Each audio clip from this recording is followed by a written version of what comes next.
Ya, menjelang Idul Fitri, Rumah BUMN Jambi yang berada di bawah naungan PLN menggelar aksi sosial berbagi kepada masyarakat melalui program Rumah BUMN Jambi Berbagi Berkah Ramadan.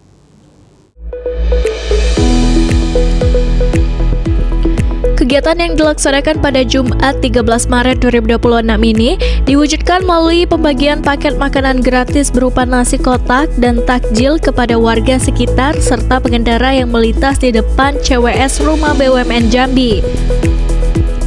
Aksi sosial ini diinisiasi dan dilaksanakan oleh seluruh tim Rumah BUMN Jambi sebagai bentuk tanggung jawab sosial PLN, sekaligus mempererat silaturahmi dengan masyarakat setempat, khususnya dalam momentum Ramadan menuju Idul Fitri. Proses pembagian dilakukan secara tertib agar bantuan dapat diterima dengan baik oleh masyarakat. Melalui kegiatan ini, PLN melalui Rumah BUMN Jambi berupaya membantu masyarakat yang tengah menjalankan ibadah puasa, sekaligus menebarkan energi positif dan kebahagiaan menjelang Idul Fitri. Kegiatan ini juga mencerminkan kehadiran PLN sebagai bagian dari komunitas yang aktif berkontribusi di tengah masyarakat.